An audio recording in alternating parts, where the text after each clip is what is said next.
Lo and behold, the shield of magnificent honor.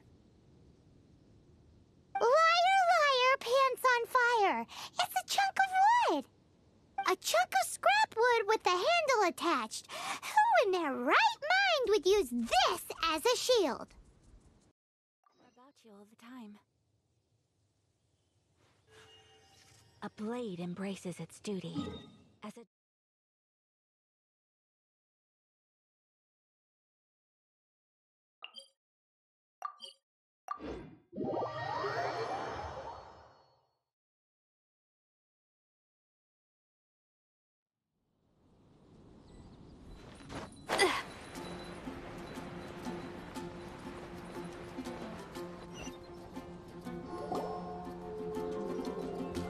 Hey, look over there!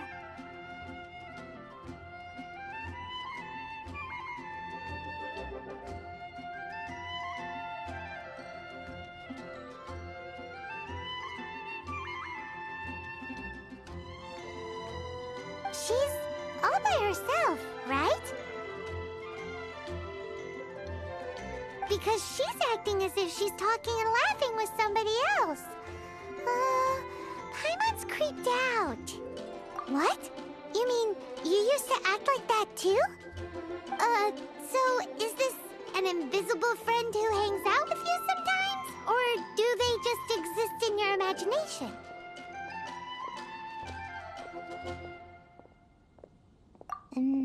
Imaginary. Imagination.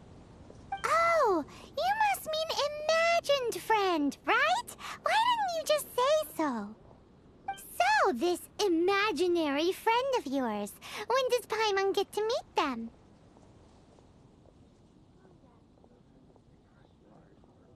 Seriously?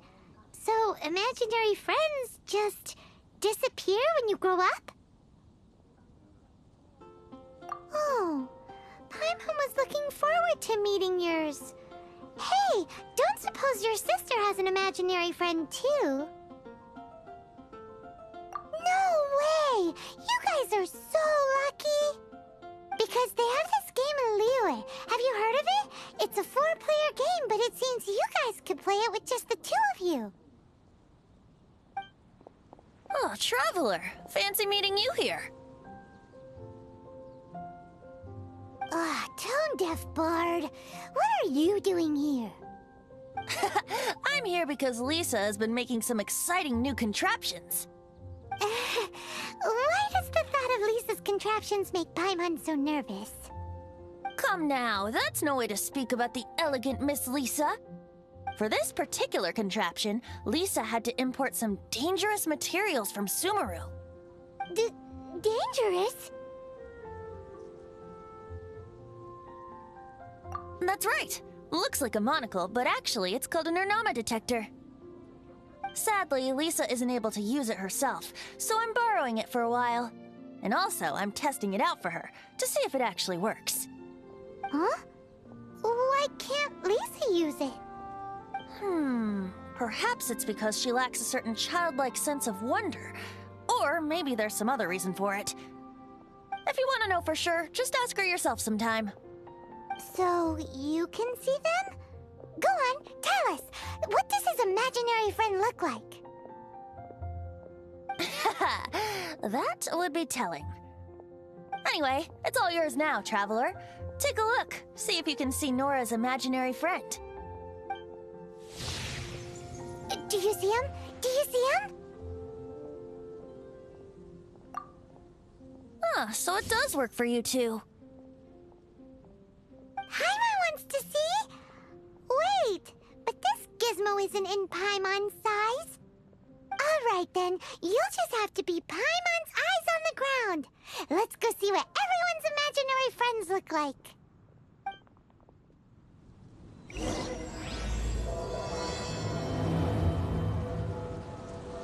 Flora from the flower shop always seems kinda floaty-headed.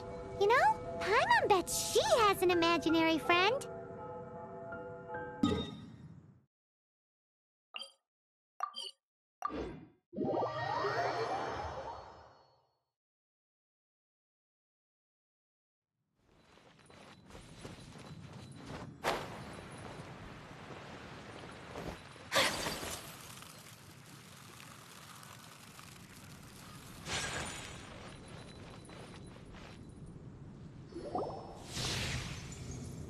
There it is! Behold, a floaty imaginary friend for floaty-headed Flora! A bloaty floaty! Wait, imaginary friends can be plants now? Hi, Traveler. Hi, Bard. Sure, how can I help? Oh, you mean Mr. Floaty? Most people can't see him. Mr. Floaty is my bestest friend. We grew up together. No fair. Paimon hates feeling left out. Flora, why exactly are you friends with a bloaty floaty? What's wrong with it? I always wanted to be friends with a plant who could fly. Friends with a flying plant? Why? Because then when it's windy, you and your friend can fly off into the sky together. You gotta admit that's pretty cool. Isn't that called being blown away? That's what some people like to call it. I only found out this plant existed from an explorer who told me stories of his adventures. I think his name was Stanley. Stanley's an adventurer. And you can tell he's an expert at it from the stories he tells. The amazing adventures of Stanley are super famous in Mondstadt. He's in the city at the moment. You should go ask him to tell you some of his stories. That sounds like a fun idea for next time. But right now we have other things to attend to. Flora's a pretty mysterious kid. Which child shall we interrogate next? Of course they're flowers. Paimon's thinking. Oh, how about that little guy on the bridge?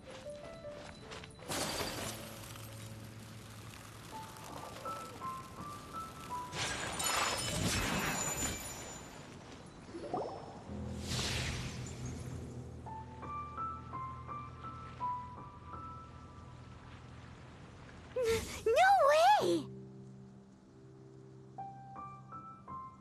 Well, that is unexpected. Timmy's imaginary friend is a ruin guard? Paimon's freaking out right now. That thing is sure to attack us. What say you we postpone our conversation with Timmy for the time being? Huh? Paimon has a favorite line? Seriously? Oh, alright then. How about we explore the area ahead of us later?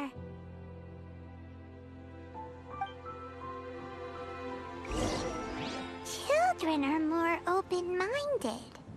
Is that why they can think up all kinds of imaginary friends? Fitting, isn't it?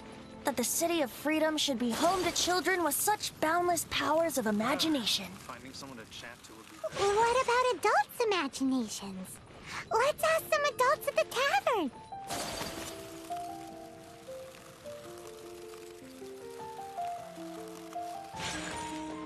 Jules from the UN. Come take a look.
The thing about wine is, you have to drink it at the tavern or you miss out on half the fun.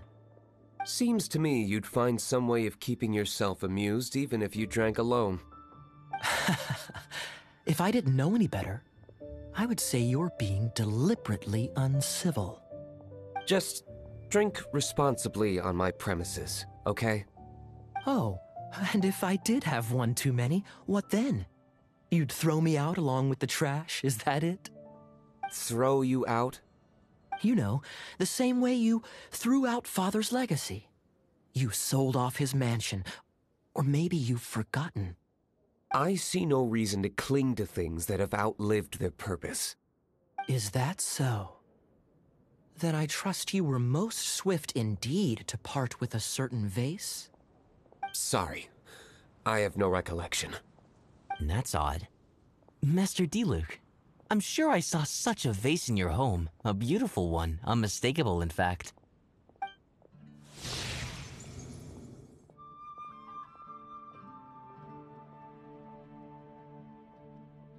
Seems our suspicions were right.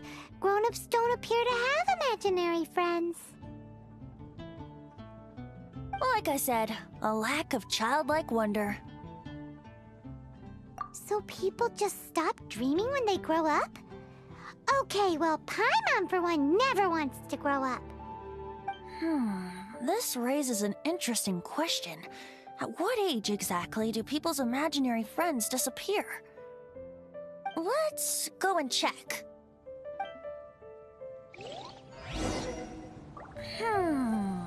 How about Ellen? Someone of her age surely must have some imagination left, don't you think? Uh-oh. Somehow, Paimon finds the idea of not being able to see Ellen's imaginary friend kinda scary.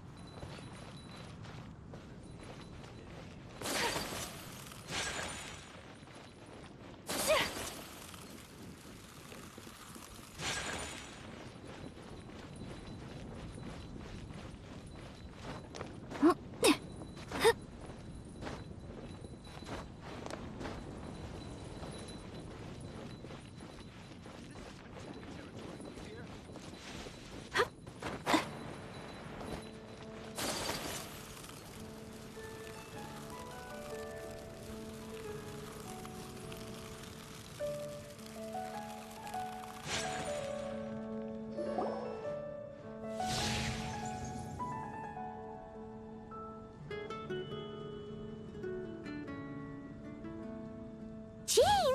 What is Jean doing here? Is Master Jean Ellen's imaginary friend? Yeah, she's so conscientious, it's terrifying. Huh? Oh, hello. What are you guys doing? Are you always training here? You bet. Today, I heard Stanley talking about his adventures. It was incredible. It got me really pumped up. Oh, I hope I can be as outstanding as him one day. So that you can fight shoulder to shoulder with Master Jean? I mean, obviously I want to become a knight. And if I got to go on an adventure with Jean herself, well, even better. Seems Ellen really looks up to Jean. Huh, thanks! I was thinking, it's not every day I get to hang out with the honorary knight. Would you join me for some sword training? Huh, how can I smash all these training dummies at once?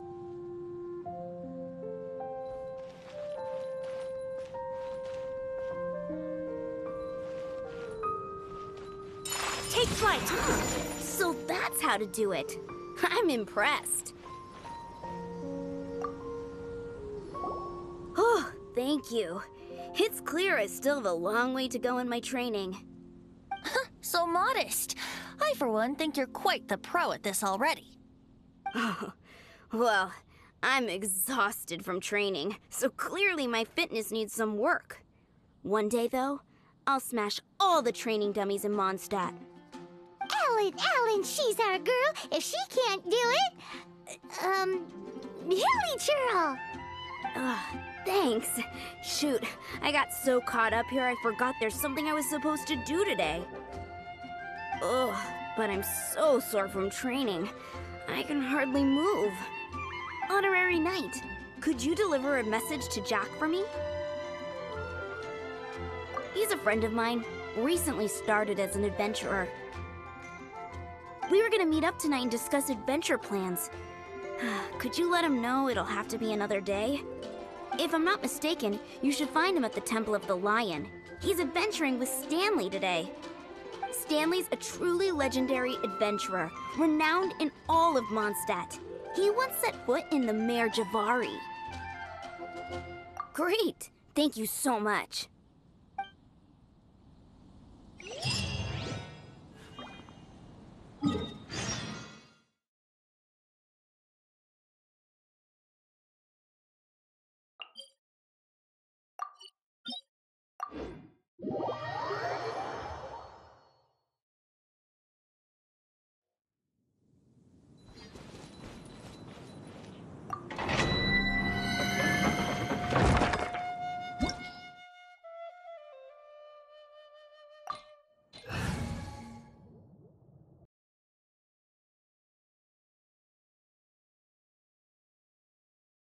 The Temple of the Lion?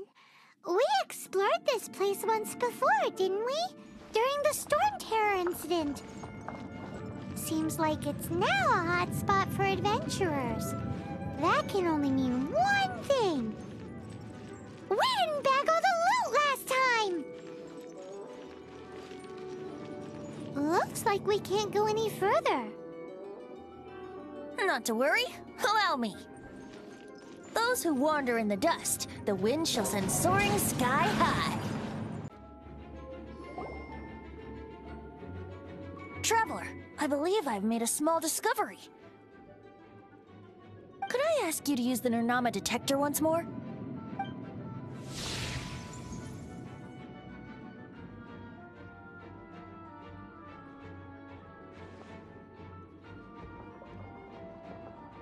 What? Stanley has an imaginary friend? It seems his imaginary friend is a seasoned warrior, covered in scars from head to foot, and a look of staunch determination on his face. You're saying his imaginary friend is an idealized version of his own self? Interesting idea, but is it true? Please excuse me. I'll be leaving now. Bye, Stanley.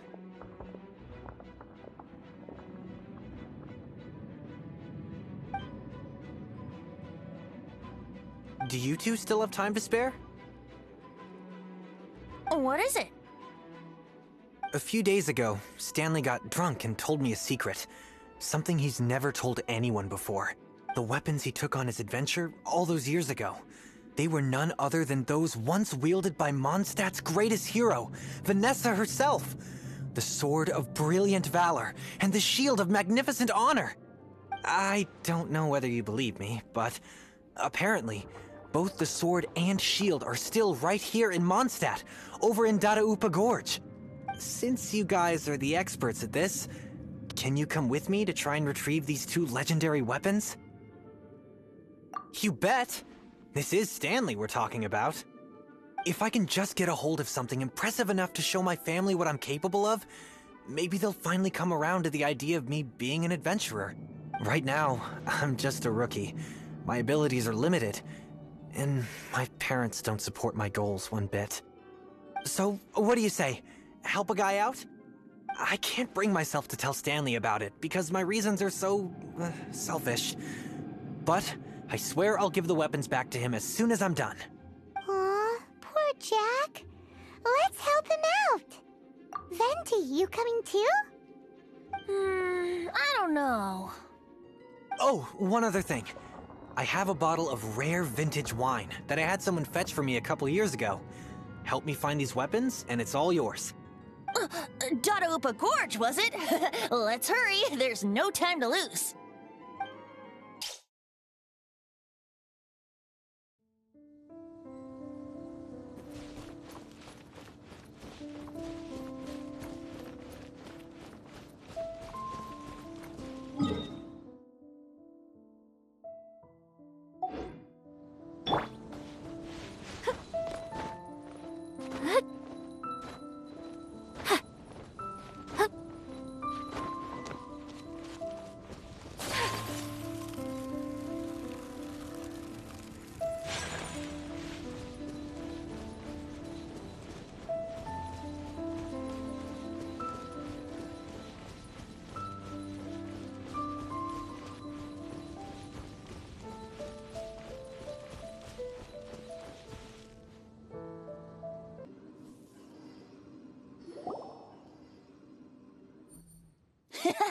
Lo and behold, the Sword of Brilliant Valor.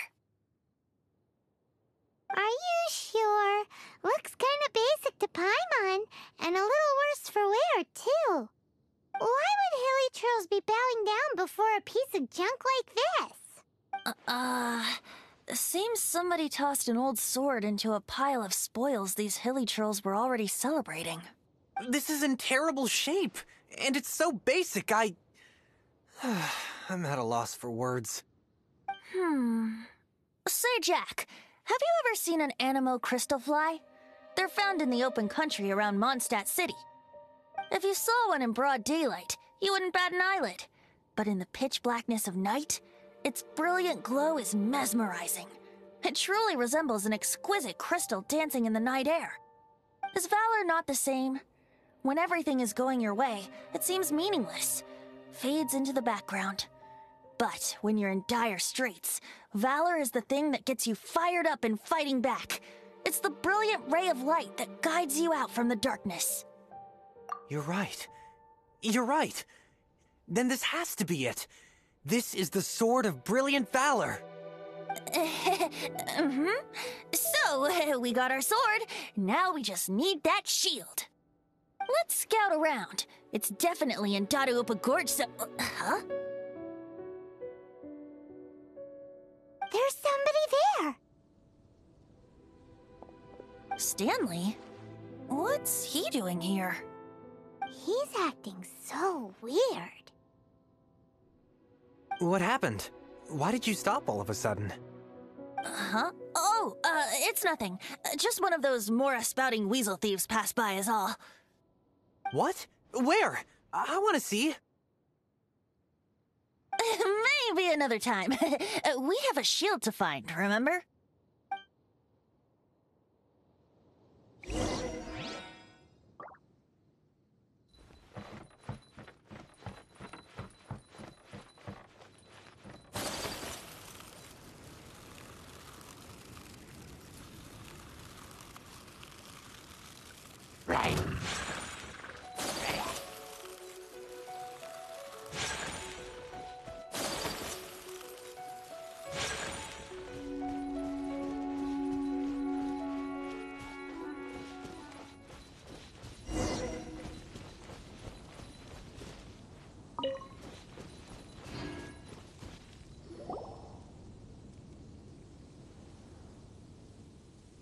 Lo and behold, the Shield of Magnificent Honor.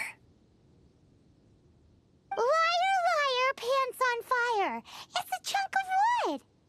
A chunk of scrap wood with the handle attached. Who in their right mind would use this as a shield? There's also wine stains on it. Yeah, I'm pretty sure this was just taken from a wine barrel. And yet, my bard's intuition tells me that this is none other than the Shield of Magnificent Honor. Warriors wear their battle scars with pride, and shields are no different. Surely an intact shield is one that has shied away from the battlefield. Is not the broken and splintered shield the one that has fought in countless wars and lived to tell the tale? Though the soldier's body be tired and torn, still they fight till the very end, till they have no blood left to bleed. Such magnificent strength of will. Is that not the true meaning of honor? You do have a point. Shiny new shields don't stay new and shiny for long. Okay then. Well, maybe if we ask nicely, he'll just let us take the Shield of Magnificent Honor for free. Ahem. Excuse me, Mr. Hilly Churl? Well, okay, you take it from here. Hope you've picked up some Hilly Churlian by now. If not, there's always body language.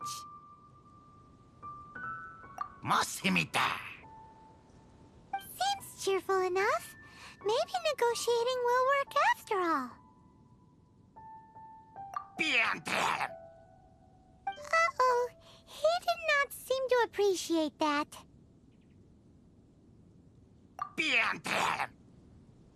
Uh-oh, he did not seem to appreciate that.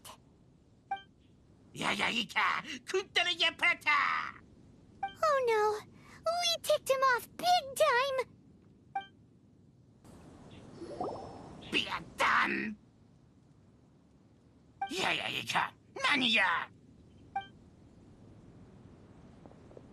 Hey, he dropped the Shield of Magnificent Honor and ran.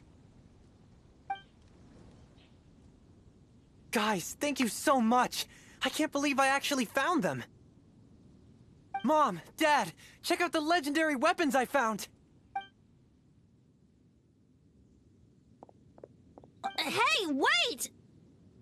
The wine, you promised! And I actually helped a lot this time. What are you doing here, Stanley? Out for a stroll? Hey, what are you doing here, Bard? Fancy that, huh? You, out for a stroll, too?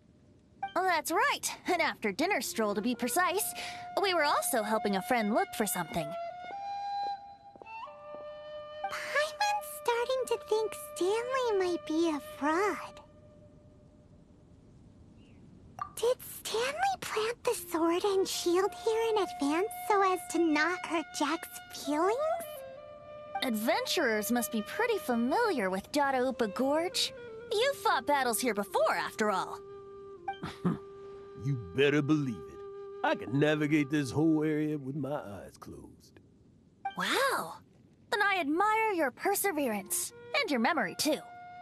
It's only to be expected of a great adventurer like me. You guys had better watch out, though. This place is crawling with hilichurros. I'll get back to my, stroll now. Goodbye. Guilty conscience much? Well, he shouldn't have gotten so carried away bragging to Jack, should he? Although, on further reflection, I must say I'm intrigued. Someone who can't let go of the past and gives up on the present instead. I wonder, if such a person was forced to take their first step towards the future, which way would they go? What are you talking about? I'm just musing to myself. Anyway, I propose we take a trip to Angel's Share tonight.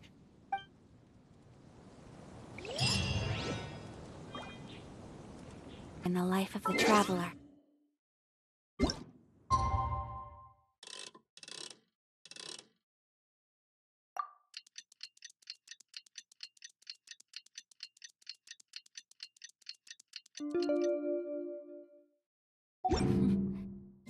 I'm learning more about you all the time.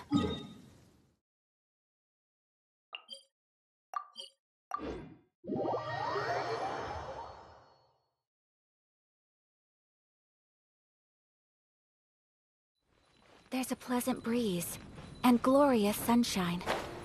So, where shall we go for a walk?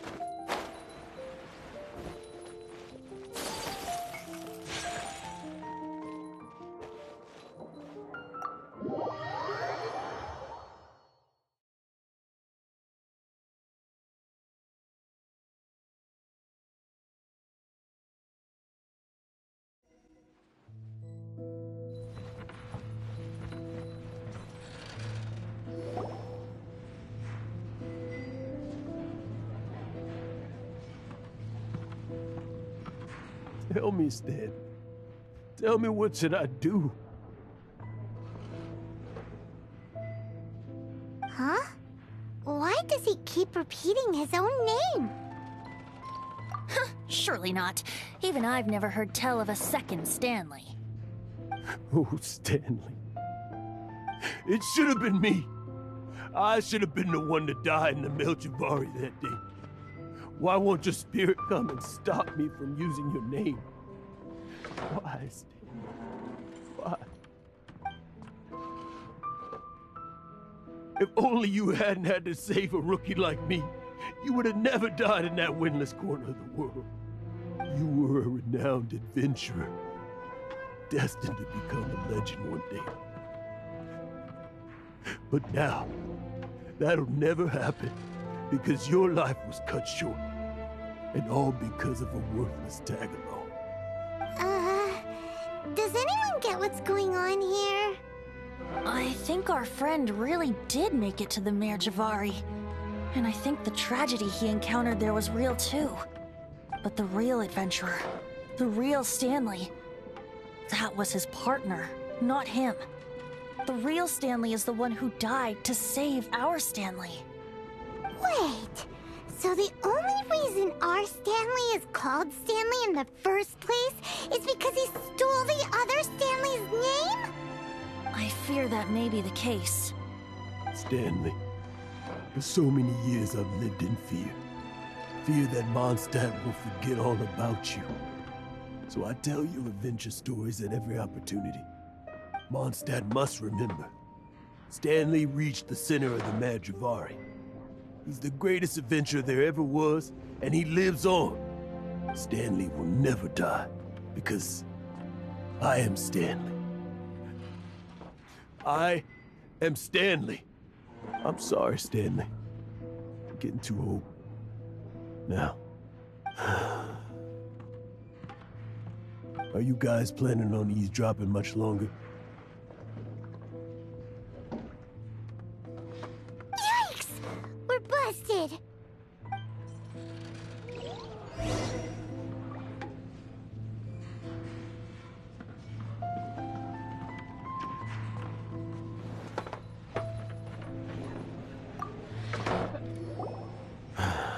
Go away. Save your questions. Just leave me in peace. But... Leave now. Don't make me tell you again. Honorary Knight, Venti, and Paimon. I'm so glad you guys are here. I've been looking for you everywhere. I wanted to thank you again for helping me find the sword and shield. My parents are finally supporting me. Oh, really? Yeah, really. They even said they're gonna pay for someone to fix up the Sword of Brilliant Valor and Shield of Magnificent Honor for me, so I can take them out on the road. That's wonderful! So, Jack, is this the part where you bid farewell to Mondstadt and set off on your intrepid trip traversing Tevat? No, not yet. I still don't have what it takes to go too far from home just yet. Besides, I'm sure Stanley still has a few stories left to tell. They're what inspired me to become an adventurer in the first place. Stanley, Oh, you're drunk again. We'll see you tomorrow then. After your hangover wears off. Maybe you can tell me some more of your stories? Stanley's really fond of that kid, don't you think? Jack. Jack. Jack left. Oh, I see. Well, thank you for not telling him about my secret. Huh? All of a sudden you're facing the facts? That isn't like you. Just now, I couldn't bear to look at him. His adventurous spirit is so pure, unblemished. I'm just a weary old feckless fraud. But that kid is a brand new shining star, full of potential.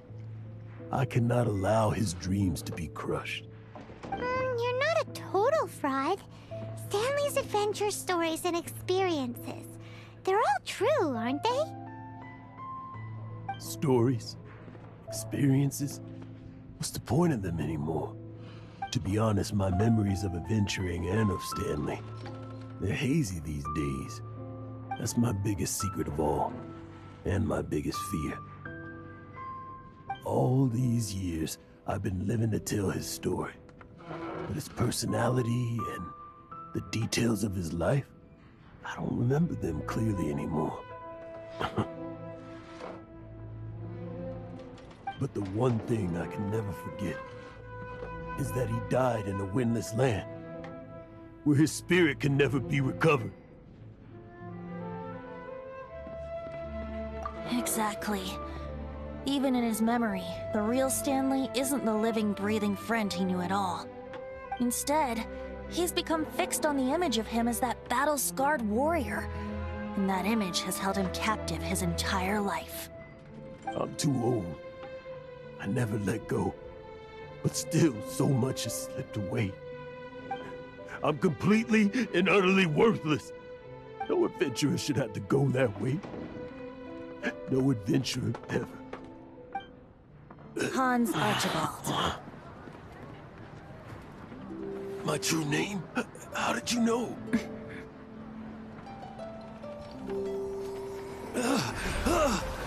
The wind. I can hear the wind blowing in the Mare Javari.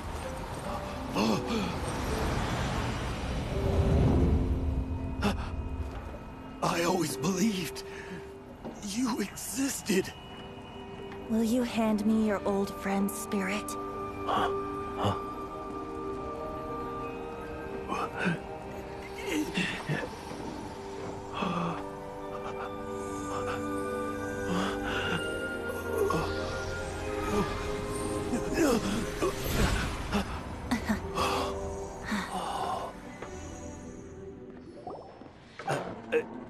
I can't believe it. Thank you all. And thank you, Lord Barbados. I'm sorry. It's gonna take me some time to calm back down. But I think that I'm gonna be okay.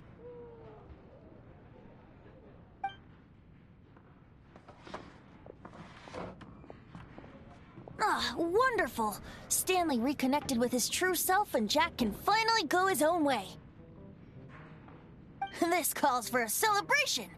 And by celebration, I do, of course, mean libation. And by libation, you mean you're not leaving this tavern till you're too drunk to walk, right? No, the wine here's too expensive. Jack still owes me some wine, though. He promised me a rare vintage in exchange for helping him out, remember? I'll head off to fetch the wine. See you shortly. Let's meet at the usual place. Huh? Where's that supposed to be? Why has Paimon never heard of it? Hey, Tone Deaf Board!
You made it. Finally. Just tell us where you meet next time, okay? We looked everywhere. So, did you at least manage to find your wine? Yep. Well, sort of. Jack made it out to be a rare collector's edition vintage. When actually it's just a half bottle of regular cider. This takes me back. The first time I saw this view, I hadn't even taken on this form yet. It was about 2,600 years ago, before the world had come under the rule of the Seven. At that time, old Mondstadt was ruled by a tyrant who sealed off the city's perimeter with a ferocious hurricane. Even the birds couldn't get in or out. Old Mondstadt? Oh, Paimon remembers! Nowadays it's known as Storm Terror's lair, right? You mentioned it before. That's right. The Tyrant of the Winds who once ruled from that tower was Decarabian, god of storms. Back then, I was but a wisp among the thousand winds. I wasn't a god of anything. I didn't even have a human form. I was just a tiny elemental being who lived in the wind, a gentle breeze bringing subtle changes for the better, or tiny seeds of hope. A tiny elemental being? Without a human form? Venti, do you mean you used to look different than you do now? Yep. My current form is not so different from the situation with fake Stanley. I took the form of a friend. In old Mondstadt transpired the story to be told. Where a tyrant ruled, I met a boy not that old. The lyre he played, and for a song he sought. But storm walls blocked blue sky, he was sincerely distraught. I do so wish to see the birds in flight, said he, his strong eyes filling with light. But his voice was lost in the howling wind's churn, for the whirlwind takes and gives not in return. The true sky and songs that cageless soar, were they not wishes worth fighting for? So the boy turned, extending his hand. Let us cast down the tyrant and his walls from this land. The young boy raised then the flag of revolt, and I threw myself into freedom's tumult. Victorious were we who fought to be free. Gods fell, winds whipped, nations shook violently. In the smoke, a despot met his doom. And we watched as his great tower fell none too soon. Mondstadt began anew, the story passed down, and since then never has another worn its crown. So then what? What happened to your friend? Say, Paimon, do you wish to hear the next part of the story? Yes, of course! The suspense is killing Paimon! Now's the time you suddenly get a craving for apples? Really? Getting a little peckish or something. Paimon's had it up to here with you! You know, you're so smart it almost makes me uncomfortable sometimes. But then, maybe it's right that true friends can tell what the other is thinking. A refreshing drink, a gentle breeze. Moments like this always take me back. Back to a song that I first heard from him. Fly, fly away. Like a bird in the sky. See the world on my behalf. To the heavens may you fly.